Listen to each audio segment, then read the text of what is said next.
Fala, abduzidos! Sejam todos muito bem-vindos. E para começar o vídeo de hoje, vamos falar um pouquinho sobre amenidades, mas amenidades importantes e contextuais para o caso de hoje. Lembrando que foi lá nos Estados Unidos, a partir da década de 1930, que muitos personagens fictícios foram criados para atuarem na eterna luta do bem contra o mal.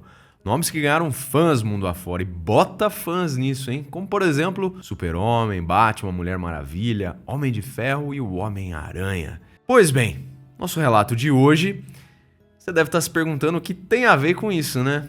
Pois é, Geraldo Marcelino Moreira, lá de Caratinga, Minas Gerais. Ele era conhecido como Homem-Aranha. Só que, apesar do apelido de super-herói, Geraldo é um verdadeiro mau caráter que ganhou fama aterrorizando a região mineira de Rio Doce como assassino e violador de mulheres. Eu sou o Marcos, mais uma vez sejam todos muito bem-vindos ao Insólito. Sempre, para iniciar, peço gentilmente que a gente faça lá o ritualzinho de início de vídeo, né? Sabe qual é já, né?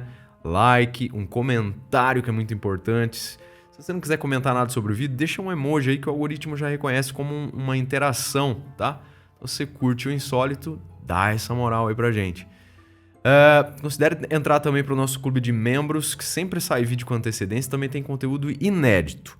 Se quiser aumentar ainda mais o engajamento com este que vos fala, me siga lá no @oinsólito no Instagram. Fechado? Então acho que é isso, né? Deixa eu ver se tem mais algum recado. O roteiro de hoje aqui é feito pela Eliana, minha amiga, e toda vez que o roteiro dela eu gosto de fazer um react aqui com vocês. Eu vou conhecendo a história junto pra gente... Enfim, vocês vão perceber aí durante a gravação, fechou? Então é isso, recados dados, vamos aos fatos.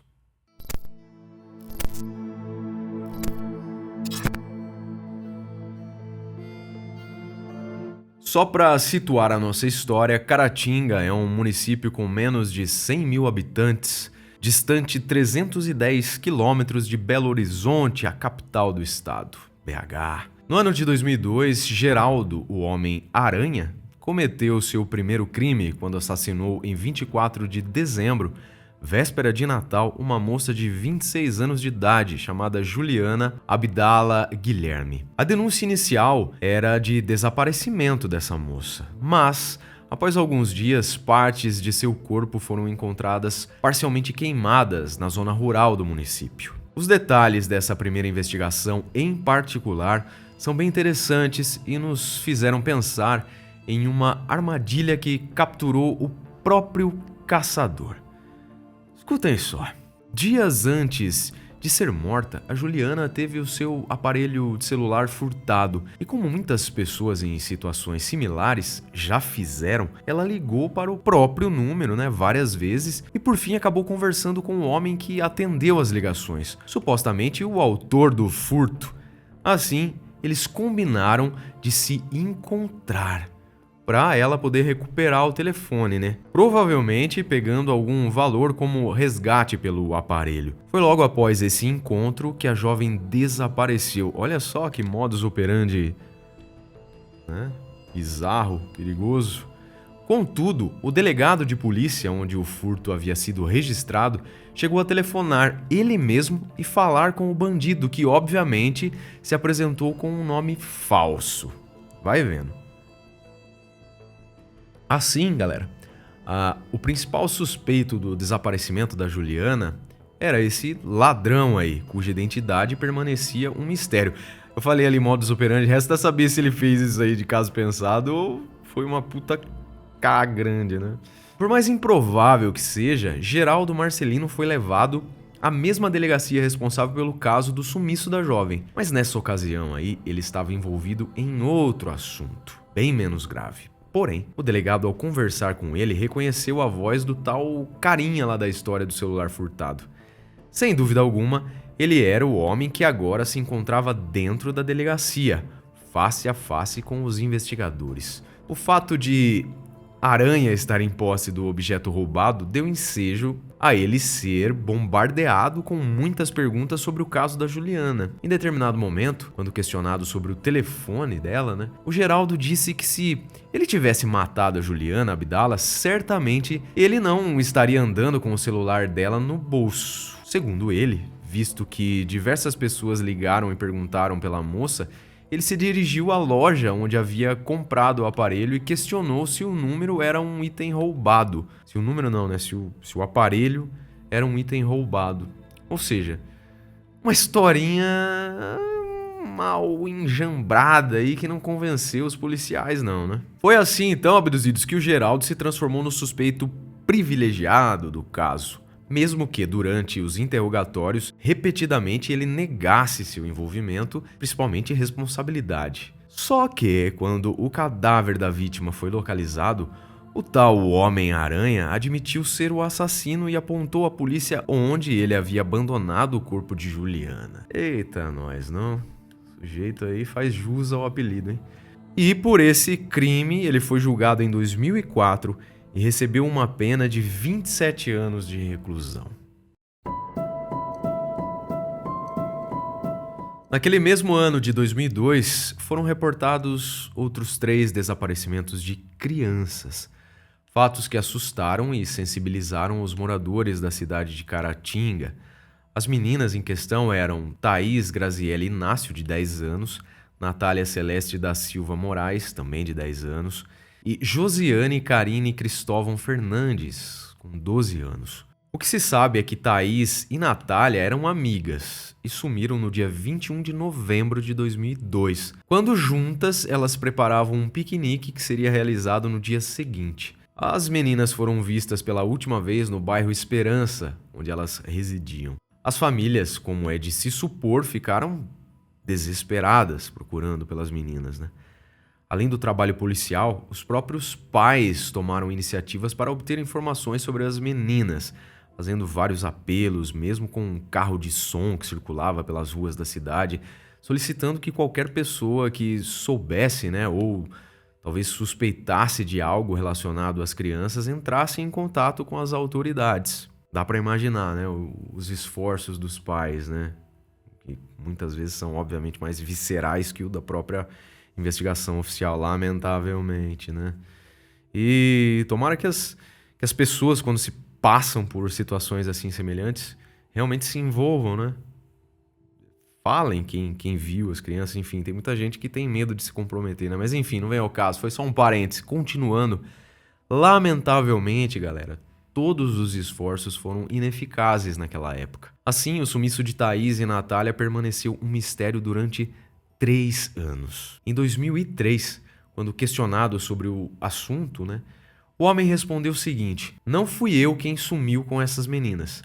Quem pode afirmar que essas meninas estão mortas?" Ou seja, mais uma vez, o Aranha negou estar envolvido em atividades criminais na comunidade, proclamou a sua inocência e ainda elaborou desculpas. Por exemplo, ele afirmou, como diversos criminosos, que ele acreditava na verdade e no trabalho da promotoria. Piadinha de mau gosto, Também questionou aos investigadores se a esposa dele não saberia e, além disso, se ela mesma não seria a primeira a denunciá-lo, caso ele fosse culpado dos desaparecimentos e mortes das meninas, ou se ele realizasse saídas noturnas suspeitas. Ah, meu amigo, tu não conhece muito caso criminal não, É bandidão, criminoso, mas é no cego pra caramba, hein?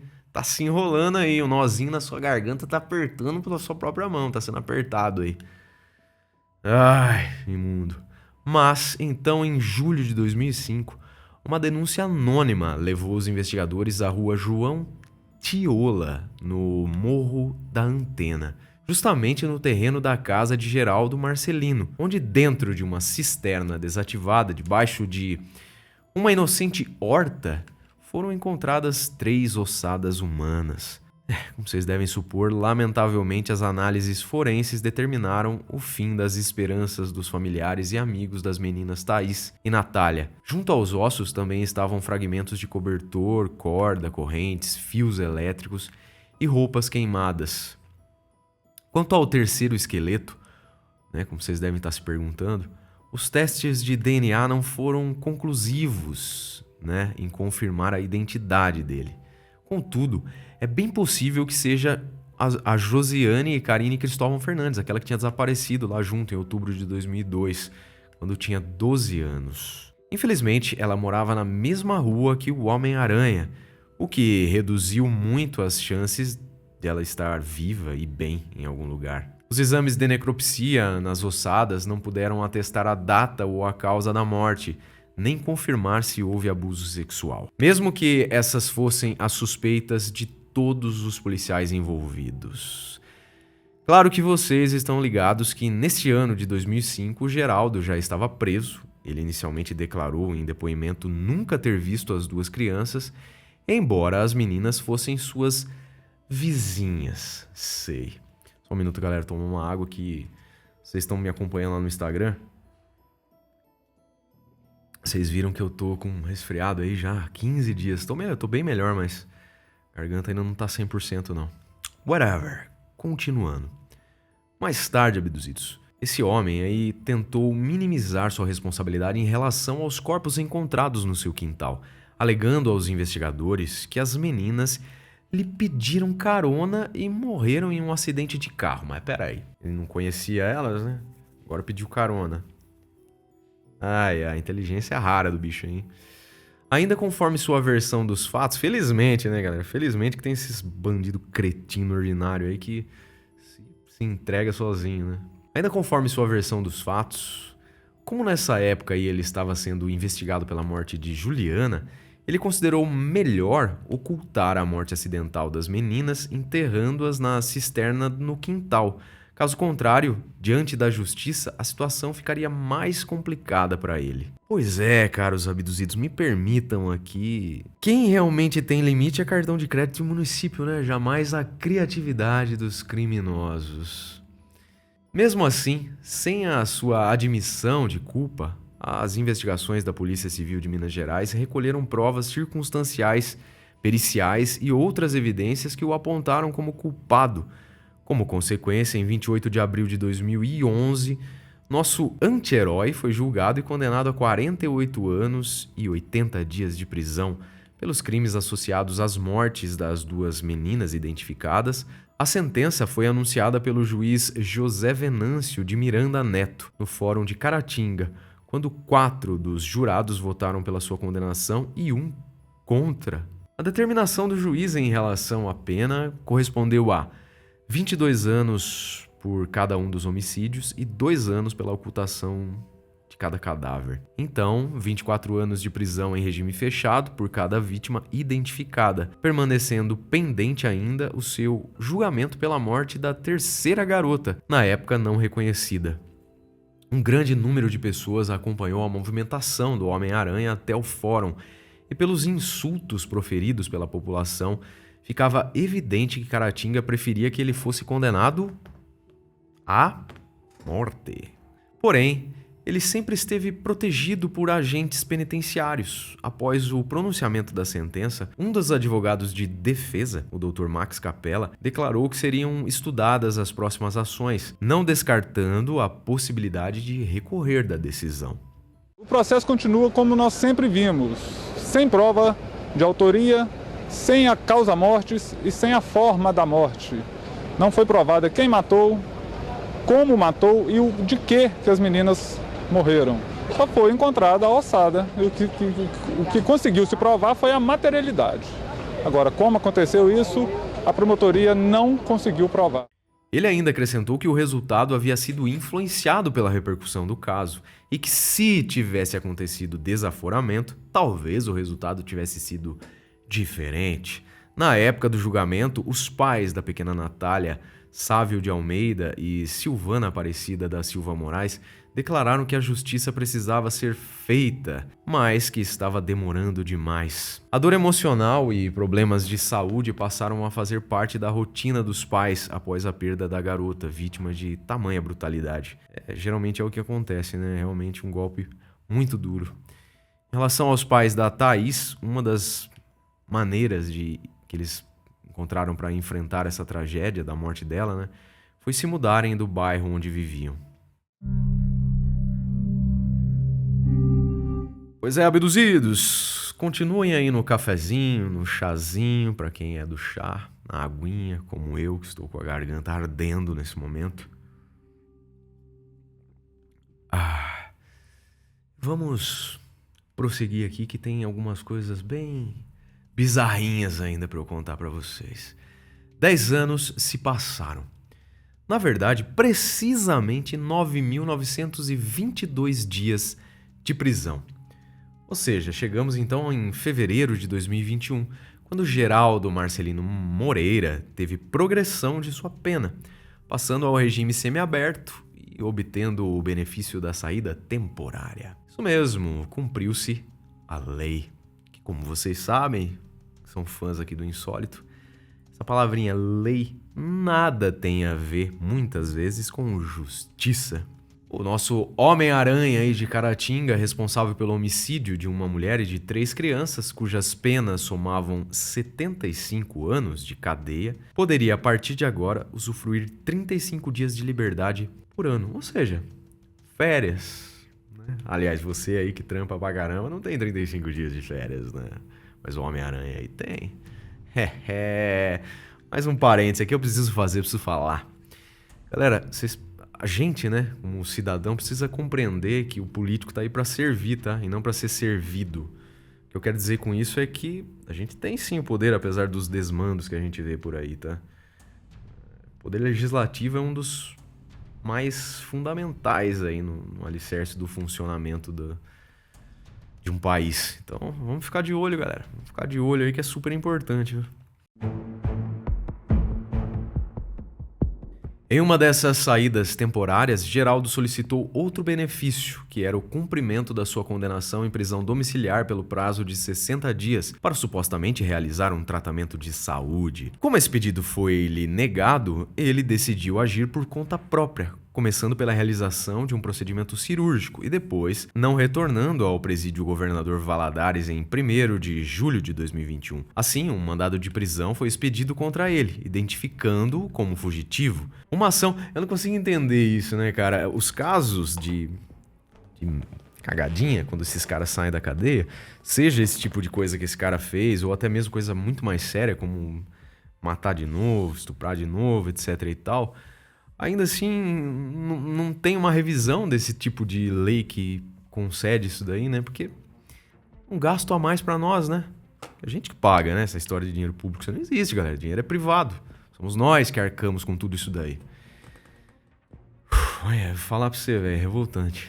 Enfim, uma ação conjunta entre as polícias civil e militar realizou buscas pelo foragido, também solicitando que a população ajudasse denunciando onde se escondia o perigoso Homem-Aranha, que em 2021 estava com 53 anos de idade. Ter mandado ele pro multiverso, né? No ano seguinte, em 1º de abril de 2022, Aranha foi recapturado no município de Mucuri, na Bahia. Por causa dessa fuga, foi determinada a sua regressão cautelar para o regime fechado e o retorno para o presídio onde estava.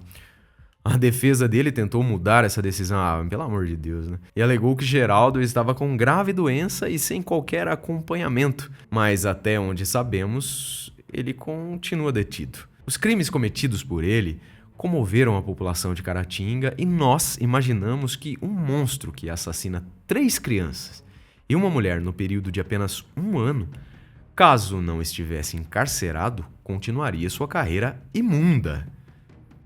O que vocês acham, hein, abduzidos? Pois é. Então, é muito bom que ele continue fora da circulação, né? De circulação. Né? Enfim, galera, esse foi um caso pra lá de bizarro que mostra mais uma vez que o nosso sistema penal ele precisa de uma revisão urgente. Já teve uma recente aí, né? Dá uma melhoradinha assim, mas é uma operação tapa-buraco, né? O buraco é bem mais embaixo, precisa rever isso aí com urgência. Então fica aí, mais uma vez, a reflexão, tá, galera? Espero que vocês tenham apreciado o nosso trabalho de hoje. Espero que tenham curtido aí o react do roteiro. Agradeço imensamente a sua companhia. Espero vê-los no próximo episódio.